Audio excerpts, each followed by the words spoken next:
I'm up for the tangents. I'm up for that. Up for that. I'm up for that. Up for that. I'm up for that. Up for that. And you know that it's automatic when I go out off on that tangent. I'm up for that. Up for that. I'm up for that. Hello, everybody, and thank you for joining me on another fun-filled episode of Luke D Talks. I apologize to the few people who asked me, when's the next episode coming? I apologize for the wait. It has occurred to me that I cannot do this as much as I intended due to the fact that I still have a full-time job. And, turns out Instagram doesn't pay you for just posting stuff. That was a myth. Plus, I've been trying to focus a little more on writing. Then I was sick too, pretty bad. Anyway, yada yada yada. Poor me. Poor little old me, I have no time to do stuff. I actually have time, I'm just trying to learn how to manage it properly. But we'll get there, right? I believe I can get there. Anyway, thanks for coming. I hope everybody is doing well. I saw a dead guy the other day. Bicyclist. On the side of the road. Somebody either whacked him or he ate it. And they don't really know yet. I guess he could have ate it. Because I've seen people go down this particular hill that he was on. I've seen bicyclists just fly it. Going at least 55 to 60 miles per hour. It's almost like they try to race the cars beside them. It's fucking crazy. But yeah. Dead guy. No cops on the scene yet. Just a couple of people pulled over. Waiting for the police to arrive. And I didn't know what to do, so I pulled over as well. And then this gentleman pulls up beside me. Signals to me, roll your window down. So I roll my window down. And he goes, "Oh man, that guy got hit. His eyeballs hanging out his face and everything. He ain't moving. He ain't moving." And he proceeded to roll his window back up. And he drove away. Now, I don't believe I have ever had an NPC interaction before this. But I thought, what better time than moments after a man plummets to his death?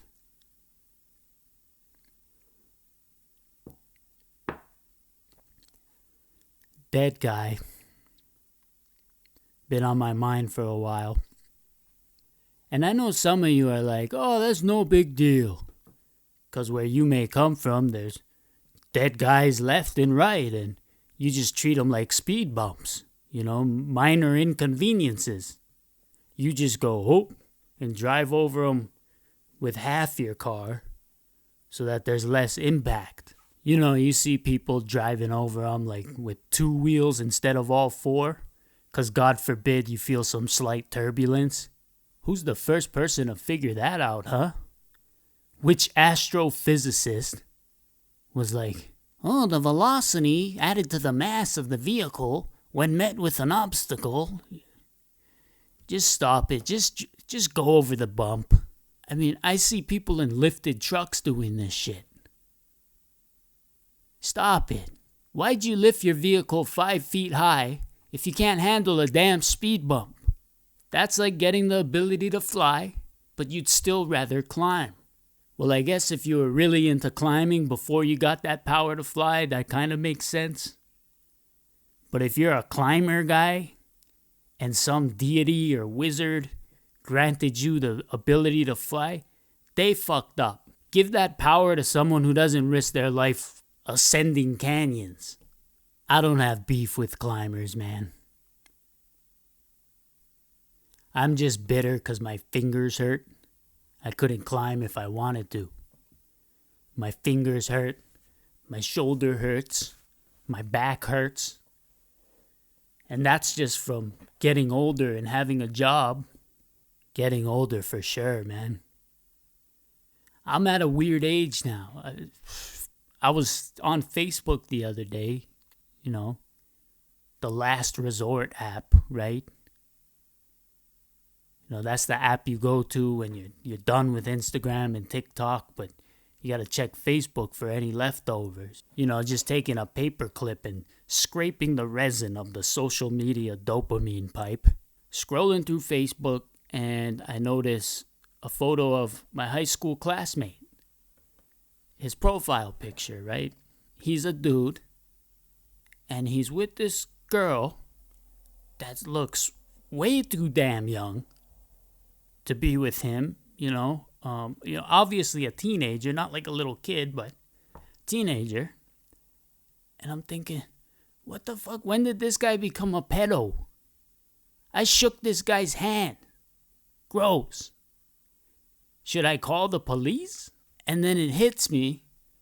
I go, oh, he had a kid 15 years ago.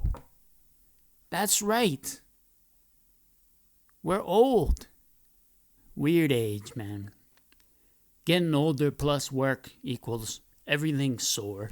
I don't know what else it could be. Well, lack of exercise, most likely. That could be a contributing factor.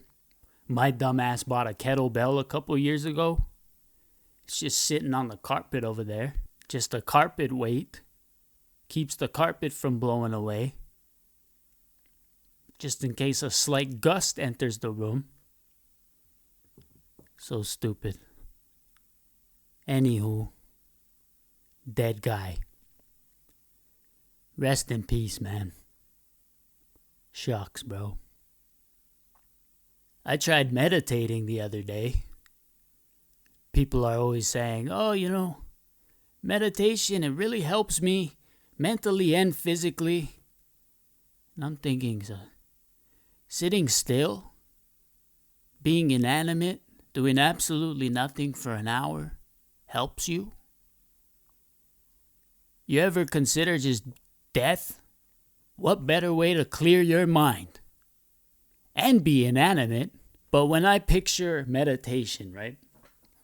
The first thing that comes to my mind is the stereotype monk. Just sitting, And I think, what a waste. This guy's just sitting there for hours on end. He could be making TikToks. Contribute to society. But I tried it, and what came to my mind during meditation was my car payments coming up, taxes, my dog stinks again. I just bathed her yesterday. How does that happen? Dead guy on the side of the road.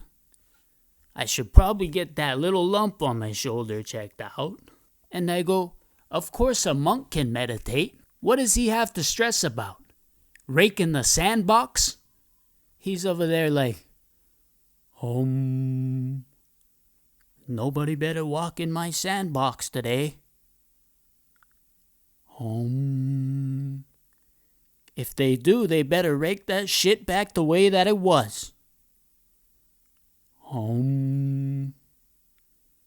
I had those lines paved in the sand perfectly. I'm getting good at that. I'm still waiting for the stereotypical monk to just drop his practice and join the UFC. Imagine he just enters the octagon. He's full of chi energy, all chakras fired up, third eye wide open. He's flying around doing Kamehameha waves and shit. Because that's the rumor, right? They got all these crazy abilities, but they're not allowed to use them. These monasteries are like the OG Hogwarts. No witchcraft outside of school. That's a strike on your record. This has been a very ignorant take on monks and their practices. The best is the wisdom they have to offer, though. I was scrolling through TikTok, I think, and I saw this clip of a guy interviewing a monk, and the monk was like, "The key to happiness is finding peace in suffering." And I'm thinking, that's true. If suffering is sitting cross-legged with your eyes closed for hours on end, you can find some peace in there. Now, I can't speak for the alleged terrorist being waterboarded. Kind of hard to find peace in that kind of suffering. Then again, he shouldn't have been caught with a rocket launcher on him. But different folks, different strokes. So on the last episode, I mentioned how I heard this older couple talking about how we don't socialize properly anymore. And it got me thinking that, I remember growing up, I was pressured into being social, And now they're saying social media is rotting our brains. Well, it just so happens that my favorite social activity used to be rotting my brain among friends. That's why I stay in these days, because there's just not much left to go rotten. Whatever I got left in this noggin is just all this bullshit I'm sharing with you guys. This is the only thing I can do now. If it wasn't for all that socializing I used to do, then I'd probably be an electrician or something. Be real good at wires. Drive a big van full of tangled up conduits or whatever. They'd be tangled up because I'm very unorganized. I'd get a phone call. Luke's electricity stuff. They'd say something like, "Oh, my circuit breaker board is really, really warm, and I'm concerned it may start a fire." And I'd say, like, how many devices are plugged in your household? How many refrigerators do you have? Maybe you got too many ice boxes. Ice boxes, that's what the boomers call refrigerators and freezers and stuff. The freezer, man. Some folks aren't scared of AI taking our jobs. Just look what the freezer did. It destroyed a whole industry. 'Cause back in the day when you bought an ice box, it came with two little guys inside, and they looked like the ice climbers from Super Smash Brothers, and they just lived inside your freezer and operated it all year around. If you needed some ice cubes in your beverage, you'd walk over to the ice box and do a little knock, like code for ice cubes, and then you just hear them start chucking away at the ice with their little ice picks, just tink, tink, tink, tink. Then you'd hold out your glass, and you'd see a little hand protruding from a fuzzy sleeve, and it would just drop the cubes in your cup, and then the hand wouldn't go back in yet. It would just kind of like signal, "Got something for me?" And you'd go, "Oh, right." And you'd put a nickel in that tiny hand, and then it would make a little cute noise like, "Ooh." And then it'd go back in the ice box, and you'd go about your day. But yeah, the modern refrigeration systems, they got rid of those guys. You don't even hear about them anymore, the little guys. Sad. Big fridge. Took them out and just erased them from history. I'll probably get in trouble for talking about it, but whatever, it's worth it. They deserve to be known, Shout out to those little guys if you're out there. Know that you're not forgotten. Luke's here. I'm fighting for you guys. And if you need a job, we could figure something out. Might not have to do with ice. Could turn them into little bartenders if you like ice that much still. Shout out to those guys. Anyway, yeah, I was saying I was sick earlier. I was sick for a while. And when I get sick, I get really sick. The common cold can take me out of service for days. But the hardest part about me being ill is there's nothing I'd rather do than drink alcohol. Because when I'm sick, I like to pretend it's the 1920's when booze was prescribed as medicine. For instance, when I had COVID, I was working for a very well-known delivery service company at the time, and they gave me about a week off. And I thought, you know what would be nice for this sore throat and this cough? A nice hot cup of sake. I probably drank 2 gallons of sake that week, if not more. The following Monday, I went into work and my boss asked, "Hey, how are you feeling?" I said, "Oh, I'm good. I'm just a little weak, She goes, "Yeah, you're probably weak. And how's that brain fog?" I had brain fog for months after I got COVID. It was terrible. I go, "Yeah, the brain fog, right. COVID, that's what did it. Definitely not the several gallons of sake on sale at Long's drugstore." For those who don't know, Long's is pretty much CVS. So technically, I did get my booze from the pharmacy. Because it's the 1920s, remember? But yeah, I have that battle every time I get sick. Then I wake up the next morning hungover as hell going, "Oh man, this must be the fever." Yeah, the booze fever, you dumbass. Little self-deprecation there. It's okay though, I deserve it. "You drunk piece of shit. I'm only telling you this because I love you." Oh no. Did I just walk in on an intervention with myself? Dear Luke, when you were young you had such a vivid imagination, but you drank it all away. Now when I try to explain a scenario I had on the road where a guy cut me off at a specific stoplight that you should easily know, you can't even picture it. So you just nod your head and go, "Gee, that's crazy." I don't think the booze did that.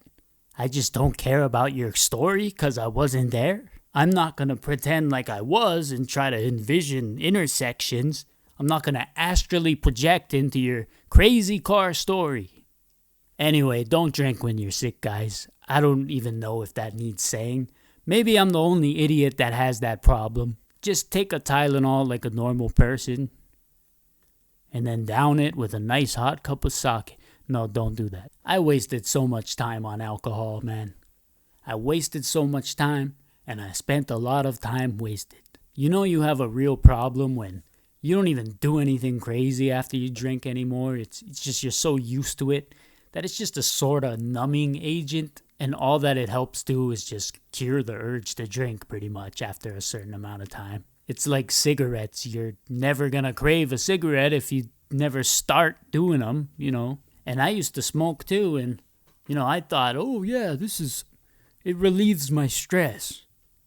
It's a nice thing to have because it's the only moment where I can step outside and really have a few minutes to myself and reflect on things and take a couple deep breaths,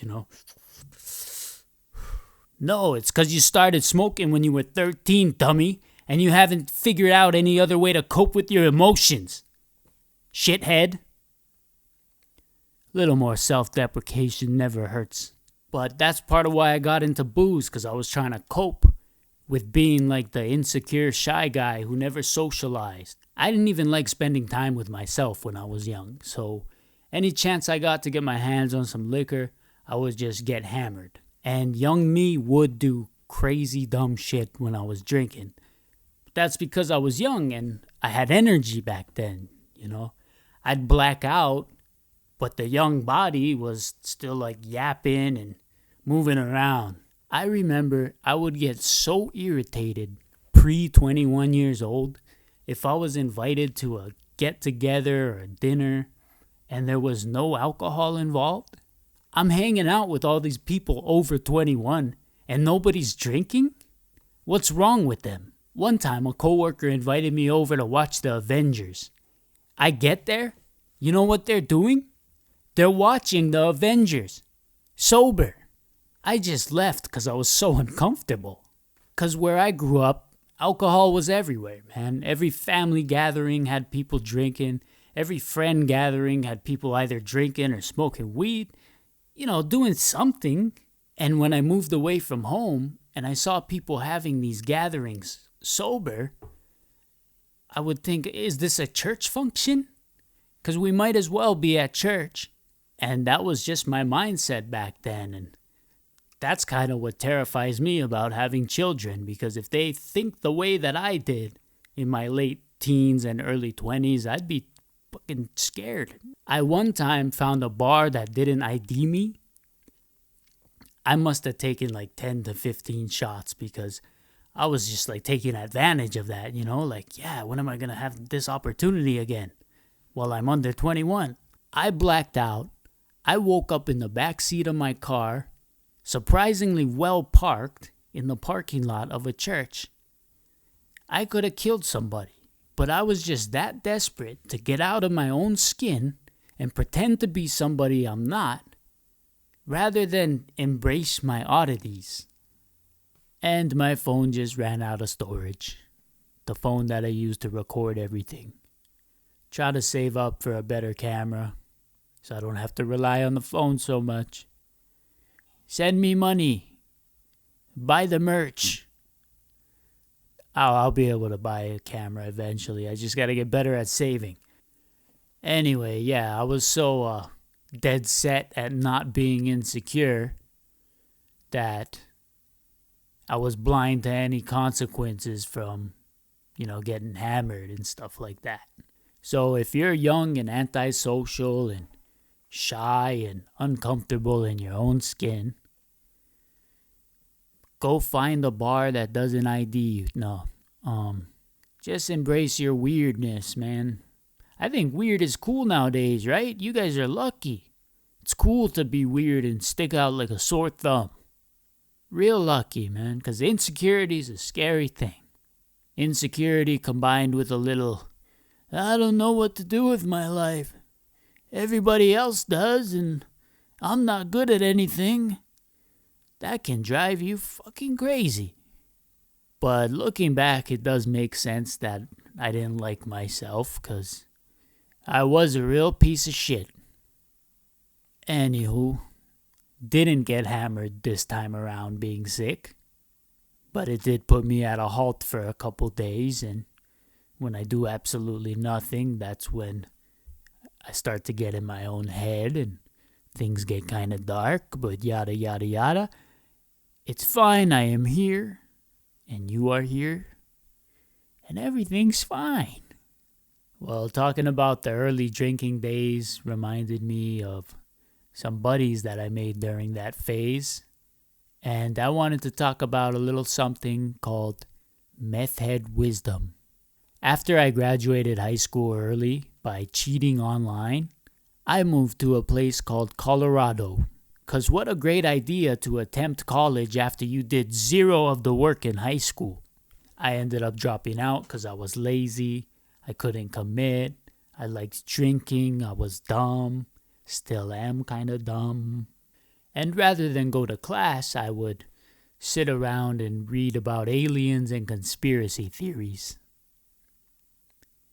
Now, if only they had a class for that, I may have graduated. But living over there was in no way a waste of time because of the awesome people I got to meet along the way. And among the great people that I got to meet and hang out with, my favorite were my former meth head friends. I say former because they told me that they were no longer using, though I had my suspicions about one of them in particular. I learned very valuable things from the meth heads, more so than the kids that were excelling at school and shit like that. One showed me how to eat a grilled cheese sandwich in a way that I still do to this day, which is just the simple method of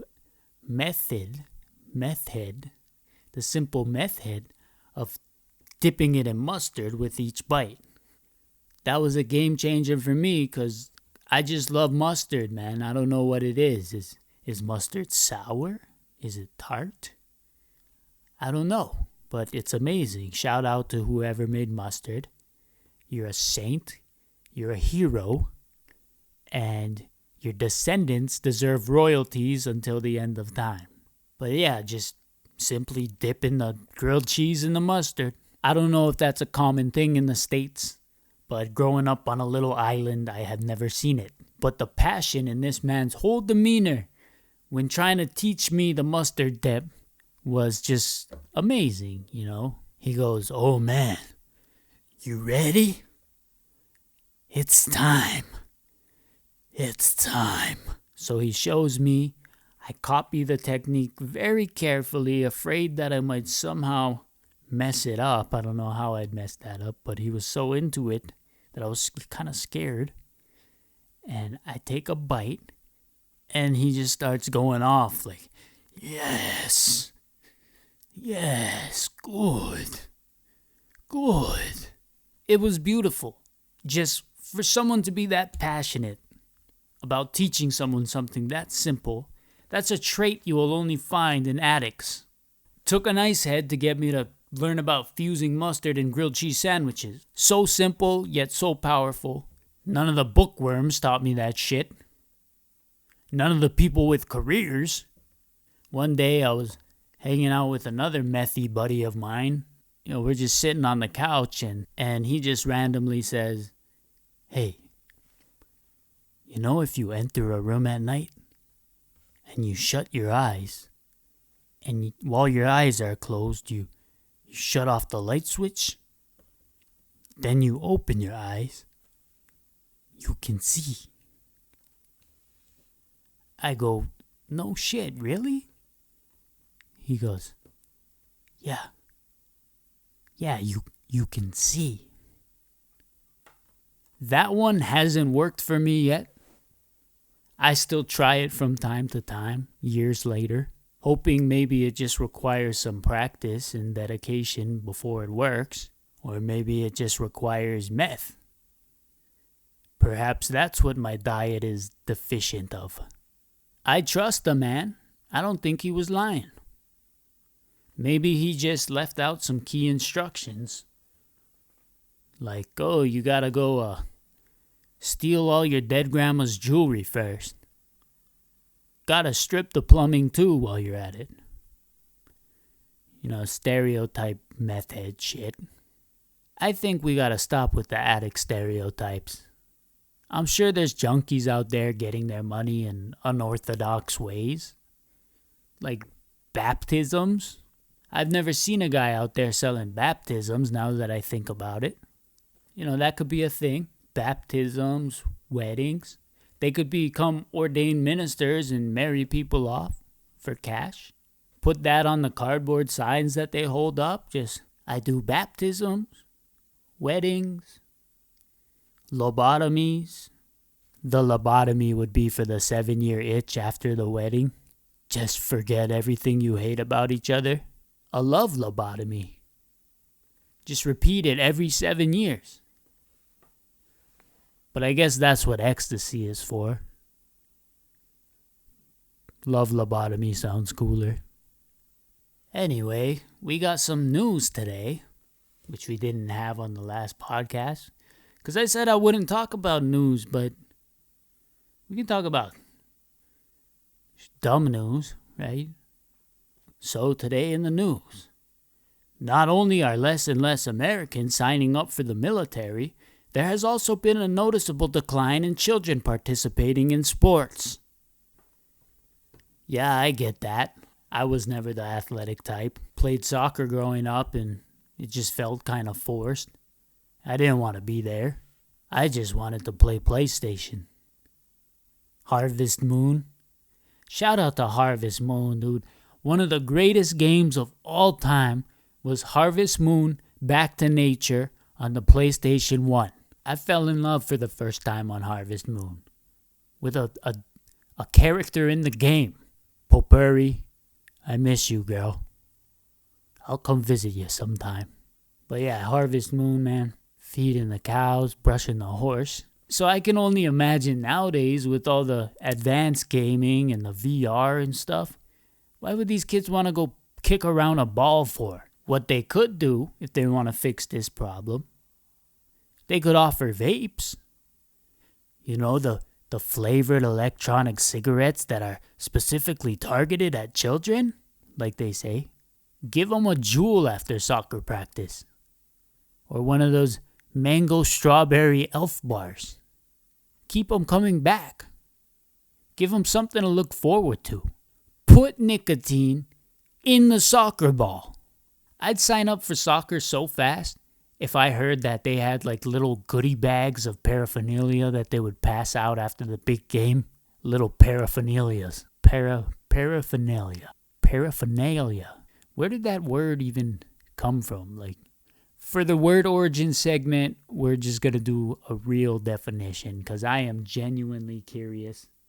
Paraphernalia came to English via medieval Latin from Greek parapherna, meaning bride's property beyond her dowry. Beyond her dowry. So is that like stuff that the bride has but she doesn't deserve it or something? Like it's not rightfully hers? I mean, that makes sense being back in the day when everyone had problems with women. Like if a lady had too much nice things, they'd be like, she didn't work for this. It's paraphernalia. Confiscate it. They'd confiscate it and be like, it's the government's now. A woman didn't work for this. This is paraphernalia. It belongs to the government now. It's evidence. It's evidence that all women are witches who can somehow conjure up things that they don't even work for. Because women can't lift a finger. She'll hang for this paraphernalia. Stupid. All right, we got questions again. Awesome. Thank you guys so much for sending these questions. I can only do like 5 or 6, so I apologize for the ones I didn't get to. I'll try to get to them next time, and then if not then, the next episode. And yeah, so please don't be discouraged if I didn't get to your question. Yeah. Next time. Our first question comes from Night Clay Christian. He says, I finally stopped using fentanyl and I'm set to tour with my friend's band over the summer along with some of my music being used in indie film ads. Things are going good, but the IRS sent me a letter. What do I do about that one, Uncle Luke? First off, congratulations. I've only heard the horror stories about fentanyl. And sounds like you really dodged a bullet there. I know it's difficult to get your music out there and get it heard, so that's awesome, man. It sounds like you've had multiple breakthroughs recently. So I applaud you for that, sir. But things are going good, but the IRS sent me a letter. What do I do about that one, Uncle Luke? What letter? Far as I'm concerned, they're not putting cameras and GPS trackers in the letters. They don't know if you got it or not. When I worked as a delivery driver, the U.S. Census Bureau would pay the company I worked for to have us do their dirt by delivering their shit letters over to the Hawaiian homelands, which are these neighborhoods where only the Kanaka Maoli, aka the native Hawaiians, live, as long as they have over like 50% Hawaiian. Now, why'd they have us go to the Hawaiian communities and deliver their census surveys? Because they were scared to do it themselves. They go to every other community without paying some company to do it. They'll walk right up to your front door as long as they assume you're not Hawaiian. Yet they'll pay companies like FedEx to go bother the original founders of this land because they're scared they might get a Heineken bottle to the fucking head. So I thought, that's a little racist to assume that you'll get attacked in a Hawaiian neighborhood. But you know what? I'm not gonna bother them either. These people are just out here trying to live their lives in peace, and the last thing that they want is a big diesel box truck coming up their driveway, kicking up rocks and dust and just showing up at their front door unannounced. I took those census letters and I just dropped them right underneath the seats. Whoops, must have fell. Slipped right through the cracks. To hell with the Census Bureau, you nosy bastards. Well, we gotta know the population. We gotta do a count to determine taxes. No, you're nosy. The nosy neighbor everybody hates. You're Wilson from Home Improvement, always sticking your nose over the fence. Except you're no help at all and you have shit advice. What letter?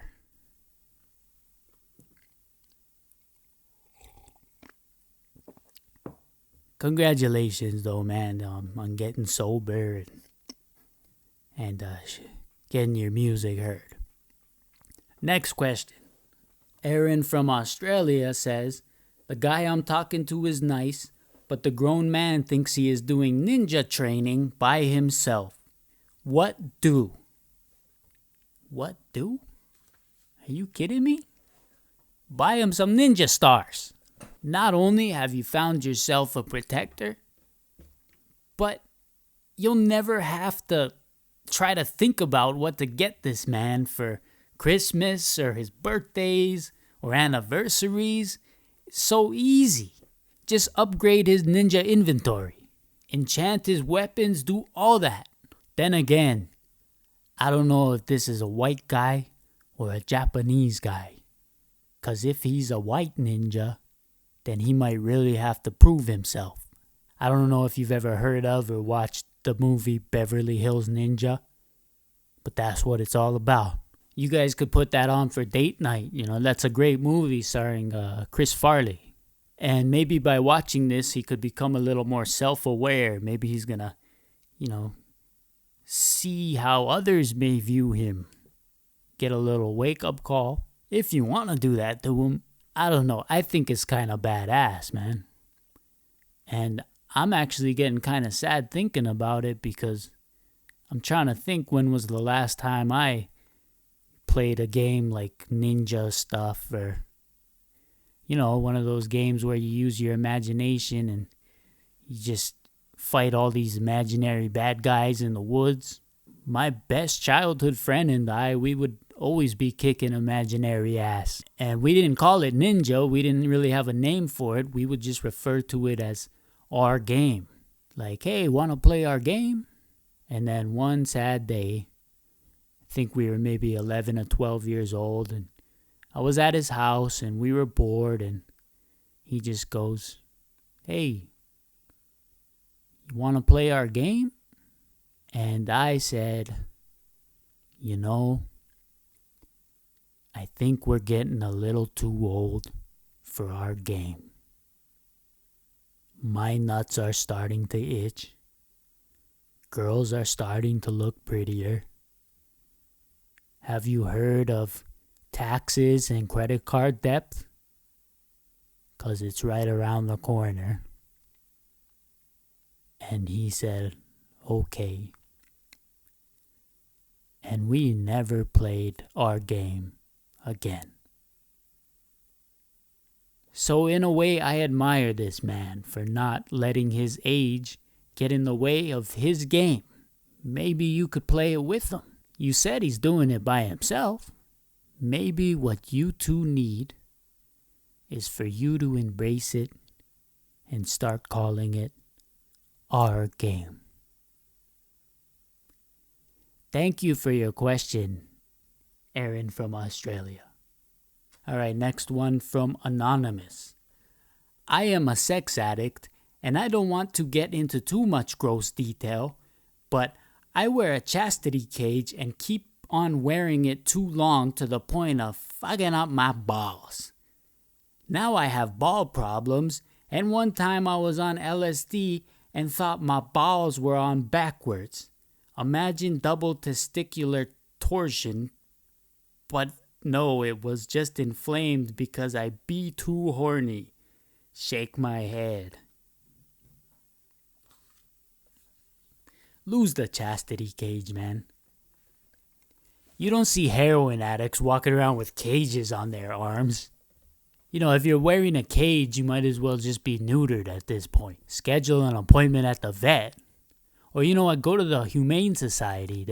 They don't charge for neutering and spaying. Well, I guess that depends on where you live.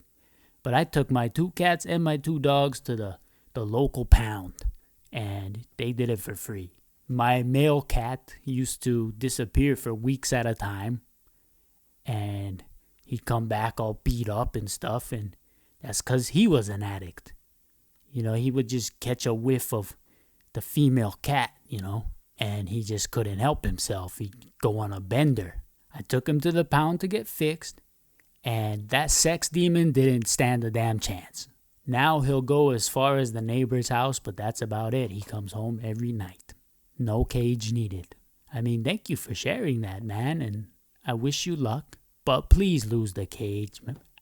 I mean, something's telling me that you like the cage. Like, for you to imprison your nutsack just tells me that you might have a little kink for that or something.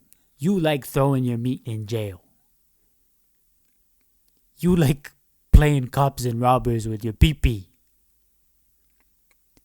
That actually sounds kind of fun. Next question. This is coming from that one stone user. How does one go about dealing with a sudden burst of sadness? This happens a few times a month, and it always debilitates my ability to speak to anyone. I think that's just like a Tuesday, man. Especially if you're still young, like that used to happen to me a lot more frequent when I was younger. Still happens here and there though. And I can't speak for everybody because all of our brains work differently and there's chemical imbalances and all that shit. But I did talk about this a little bit on the last podcast. What helps me is forcing myself to do things, because if I give myself time to be sad, then that's exactly what I'm going to do. I'm going to sit around and be sad. And I get it. You can be sad and miserable at work, especially if you hate your job. That's when you got to have something to look forward to when you get home, something that you can build from at home, something that keeps you going rather than just taking a nap when you get home. But some days I still feel shitty, so I feel kind of like a hypocrite trying to give advice on this sort of subject. There is a book called The War of Art that I'm sure a lot of people have talked about. And in this book, the author, Stephen Pressfield, he talks about all of these emotions and distractions that prevent us from wanting to do stuff. And he calls it resistance. And resistance will stop at nothing to keep you in a corner until you tell it, fuck you, I'm not going to be sad, I'm going to do some shit. And this isn't just for creators or artists, this is for like everyday stuff. My main issue is if I'm feeling down, I picture every little thing that I have to do as misery. Like even if it's some sort of event or family get together, I always think, how bad is this gonna be? Even if I get to go on vacation, I'm thinking, oh, traveling, this is gonna suck. How bad is this gonna be? But you know what? It is never as bad as I envision it to be in my head. Never. That's just resistance going, stay put and be sad. Anyway, stay up, my friend. Thank you for reaching out with the question. All right. Rise or Reese, I don't know. RHYS says, hey, Luke, my question is, what makes you wake up in the morning? Always had extreme difficulty with that. Well, if it's not the overly enthusiastic birds outside my window, I do tend to set an alarm. And what keeps me from hitting snooze 1,000 times on that alarm is knowing that we only have one chance at this life, as cliche as that sounds. But I don't believe it'll happen again. I know we all have different beliefs, but my personal belief is we're not coming back to this. So while I am capable to get out of bed, I'm going to get out of bed. Because one day I could be bedridden with bed sores. And I will probably think to myself, oh, I should have did that when my limbs functioned. When I could walk to the toilet and wipe my own anus. Coffee dependency helps a little bit too. Just knowing once I make myself that cup of coffee, there is no coming back to bed. Because coffee gives me just that little bit of anxiety that I need. You know, it tells me, hey, you better move or do something. Otherwise, you'll fail at everything. You'll be trash. You'll be landfill. Thank you for your question. Okay, Sib, or Sibarella says, I think I'm in love with my best friend. Thing is, there was someone I also really like, and I don't want to get between them. But I want to get between them, you know? I'm so lost at the moment, and I don't know what to do, lol. Nah, that just sounds like a disaster waiting to happen. I would find some new friends and just keep your distance. Unless you're into drama and risk taking, then yeah, next time all you guys are hanging out, just blatantly say, so what I gotta do to get between us? Huh? But I don't know, that could be harassment, right? But even if that worked and you did get between them, it's just gonna be extremely awkward afterwards. I don't see that going well either way.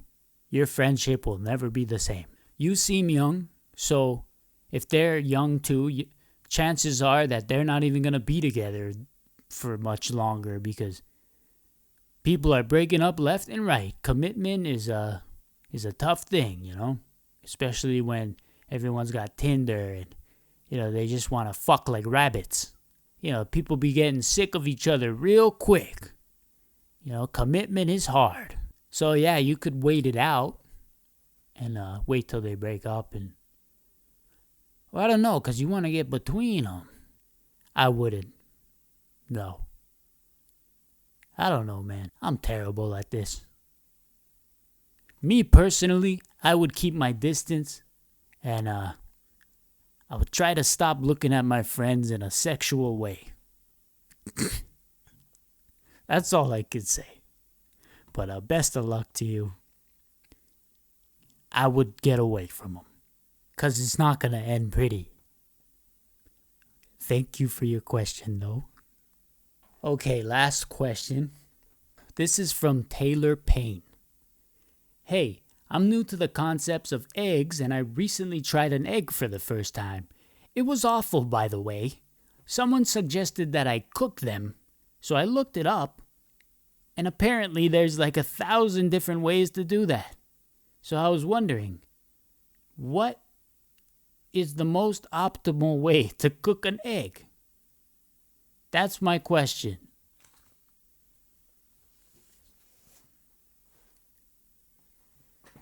Sunny side up over some rice with some chicken katsu and corned beef and hash patties, smothered in gravy.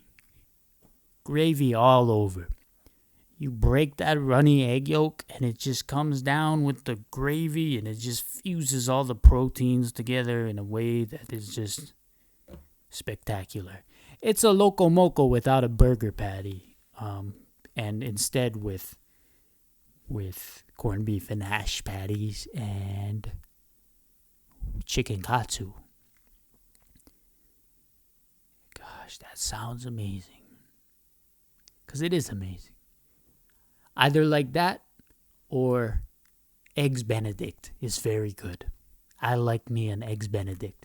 It's messy, but it's very good with that hollandaise sauce. Yeah, you just gotta broaden your egg views, your perception of eggs. Eggs can be great, man. Sometimes if I'm starving and I'm lazy, I'll just boil an egg. Crack it open, salt, pepper, mayonnaise. It's good. But I guess if you never ate them in your whole entire life, yeah, it might be a little weird. Anyway, that is it for this episode. Thank you so much for listening and just putting up with me rambling. I really appreciate you guys. Not only do we have the hats and the mugs, but we got a couple new shirts at the store. That's LukeDstuff.com. LukeDstuff.com. And yeah, we got the Orange Juice Microdose shirts now. We got the Blended Cactus shirts now. We got the Arrow Catching League shirts. Yeah, so every time you guys buy a shirt or whatever, It helps me tremendously, especially because now I really need a new camera to do all this stuff. So thank you guys. I hope you enjoyed today's episode. Please have a great week ahead. Hopefully I can do this again soon. Love you guys. Thank you.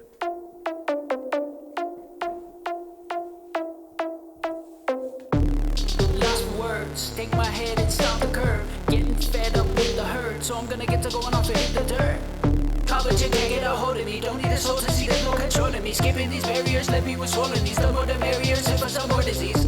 Feeling wacko kooky, get a grip, take a capsule leaky. Take a sip, take a dab of roofie. Wanna act, take a stab at movie. All of these urges won't leave me alone. Asking for word, this is sheets for the bones. That always said that I reap what I sow. So